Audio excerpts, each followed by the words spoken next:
Hello everyone, welcome back to my YouTube channel. जैसा कि आप सभी जानते हैं कि हम सरस्वती पांडे और गोविंद पांडे की पुस्तक हिंदी भाषा एवं साहित्य का वस्तुनिष्ठ इतिहास पढ़ रहे हैं।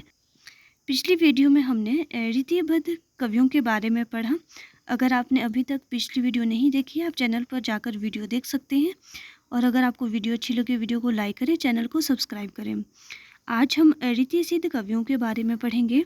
चलिए वीडियो को शुरू करते हैं। रीति सिद्ध कवि आचार्य रामचंद्र शुक्ल ने बिहारी लाल को रसवादी माना है, जबकि डॉक्टर नगेंद्र ने ध्वनिवादी स्वीकार किया है। महत्वपूर्ण पंक्ति है, आचार्य रामचंद्र शुक्ल ने बिहारी को क्या माना है? रसवादी माना है। और जो डॉक्टर नगेंद्र है, इन्होंने ध्वनिवादी स्वीकार किया। श्री राधाचरण गोस्वामी ने बिहारी को पीयूष वर्षी मेघ की उपमा दी है। ये भी महत्वपूर्ण है। श्री राधाचरण गोस्वामी ने बिहारी को क्या उपमा दी है? पीयूष वर्षी मेघ।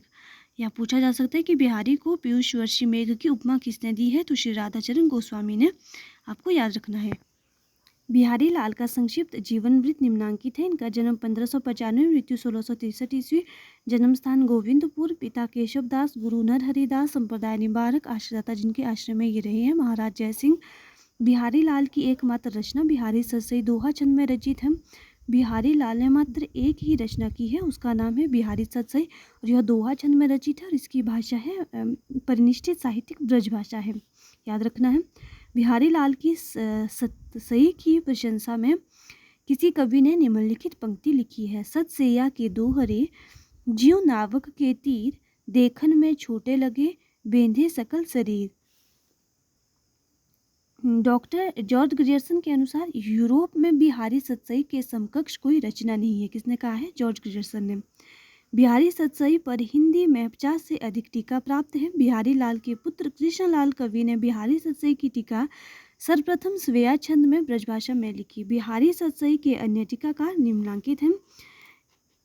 टीकाकार है कृष्णलाल कवि। इनकी जो टीका है कृष्णलाल की टीका, विशेषता प्रत्येक दोहे का स्वेया में विवेचन। सुरती मिश्र, इनकी जो टीका है अमरचंद्रिका, विशेषता है टीका का प्रणयन दोहों में हुआ है। लल्लू लाल, इनकी टीका है लाल चंद्रिका। प्रभुदयाल पांडे, टीका है प्रभुदयाल पांडे की टीका 1896 ईस्वी। विशेषता आधुनिक खड़ी बोली में लिखी गई है। अंबिका दत्त व्यास, इनकी जो टीका है बिहारी बिहार, विशेषता है दोहे के भावों का रोला छंद में पल्लवन। आगे है पदम सिंह शर्मा, इनकी जो टीका है संजीवनी भाष्य, जो विशेषता है तुलनात्मक पद्धति में अर्थ निरूपण है। आनंदी लाल शर्मा, इनकी टीका फिरंगे सतसई भाषा है, विशेषता है फारसी भाषा में लिखी गई है। जगन्नाथ दास रत्नाकर, इनकी जो टीका है बिहारी रत्नाकर 1921 ईस्वी, विशेषता है हिंदी खड़ी बोली में सर्वप्रथम टीका। पूछा जा सकता है कि हिंदी खड़ी बोली में सर्वप्रथम टीका कौन सी है? तो ये है बिहारी रत्नाकर, जगन्नाथ दास रत्नाकर की। बिहारी सतसई का अन्य भाषा में किया गया अनुवाद निम्नांकित है। अनुवादक है पंडित परमानंद, अनुदित नाम है श्रृंगार सप्तशती, भाषा संस्कृत।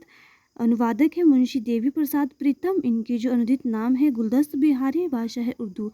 बिहारी लाल के समस्त दोहों की संख्या 719 है, किंतु जगन्नाथ दास रत्नाकर ने इनके दोहों की संख्या 713 माना है। बिहारी सतसई पर सर्वाधिक प्रभाव निम्न कवियों का पड़ा है। कवि है अमरुक, रचना है अमरुक शतक, भाषा है संस्कृत। कवि है हाल, रचना है गाथा सप्तशती, भाषा है प्राकृत। कवि है गोवर्धनाचार्य, रचना है आर्य सप्तशती, भाषा है संस्कृत। संस्कृत के आचार्य बलदेव उपाध्याय ने लिखा है हाल गाथा के गोवर्धन आर्य के तथा बिहारी दोहा के बादशाह हैं। किसने कहा है कि दोहा जो बिहारी है ये दोहा के बादशाह हैं? ये कहा है बलदेव उपाध्याय ने। ये संस्कृत के आचार्य रहे हैं। आगे देखते हैं। आचार्य रामचंद्र शुक्ल ने बिहारी के संदर्भ में निम्न बातें लिखी हैं। अब हम इन बातों को पढ़ते हैं। श्रृंगार रस के ग्रंथों में जितनी ख्याति और जितना मान बिहारी सतसई का हुआ, उतना और किसी का नहीं। इसका एक एक दोहा हिंदी साहित्य में एक एक रत्न माना जाता है। यदि प्रबंध काव्य एक विस्तृत वनस्थली है, तो मुक्तक एक चुना हुआ गुलदस्ता है। जिस कवि में कल्पना की संहार शक्ति के साथ भाषा की संहार शक्ति जितनी अधिक होगी, उतनी वह मुक्तक की रचना में सफल होगा। यह क्षमता बिहारी में पूर्ण रूप से वर्तमान थी। बिहारी की रस व्यंजना का पूर्ण वैभव उनके अनुभवों के विधान में दिखाई पड़ता है। बिहारी की कृति का मूल्य जो बहुत अधिक आंका गया है, उसे अधिकतर रचना की बारीकी या काव्यांगों के सूक्ष्म विन्यास की निपुणता की ओर ही मुख्यतः दृष्टि रखने वाले पारखियों के पक्ष से समझना चाहिए। उनके पक्षों से समझना चाहिए जो किसी हाथी दांत के टुकड़े पर महीन वेलवुड देख घंटों वाह वाह किया करते हैं, पर जो हृदय की अंतस्थल पर मार्मिक प्रभाव चाहते हैं, किसी भाव की स्वच्छ निर्मल धारा में कुछ देर अपना मन मगन रखना चाहते हैं, उनका संतोष बिहारी से नहीं हो सकता। भावों का बहुत उत्कृष्ट और उदात्त स्वरूप बिहारी में नहीं मिलता। कविता उनकी श्रृंगारी है, पर प्रेम की उच्च भूमि पर नहीं पहुंचती, नीचे ही रह जाती है। आगे देखते हैं कि वृंद का पूरा नाम वृंदावन था। इनका जन्म मेड़वे में हुआ था। इनके पिता का नाम श्री रूप था। वृंद के अष्टदाता औरंगजेब तथा किशनगढ़ के महाराज राज सिंह थे। वृंद की प्रमुख रचनाएं काल क्रमानुसार निम्नलिखित है। 12 मासा। विषय वस्तु है 12 महीनों का वर्णन। भाव पंचाशिका। विषय है श्रृंगार के विभिन्न भावों का वर्णन। नयन 25 नेत्रों द्वारा प्रकट विभिन्न भावों का वर्णन। पवन 25 षड ऋतु का 26 छंद में वर्णन। श्रृंगार शिक्षा। आभूषण एवं श्रृंगार के साथ नायिकाओं का वर्णन। यमक 715 छंदों में यमक अलंकार का वर्णन। आगे देखते हैं हिंदी के अन्य प्रमुख रीतिकालीन कवियों की रचनाएं निम्न है। कवि है रसनिधि। इनकी रचना है रतन हजारा, विष्णुपद कीर्तन, कवित 12 मासा, रसनिधि सागर और हिंडोला। आगे है नृप शंभुनाथ सिंह सोलंकी। इनकी जो रचनाएं हैं नायिका भेद, नक्शिक, 7 शतक और कवि हैं नेवाज। इनकी जो रचना है शकुंतल नाटक। कृष्ण कविलाल। इनकी जो रचना है बिहारी सतसई की टीका, विदुर प्रजागर। हठी जी। इनकी रचना श्री राधा सुधा शतक 103 छंद में।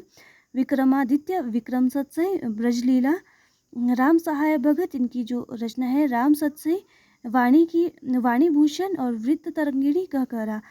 बेनी वाजपेयी। इनकी जो रचना है फुटकर छंद। आगे है पजनेश। इनकी रचना पजनेश प्रकार, नक्शिक और मधुर प्रिया।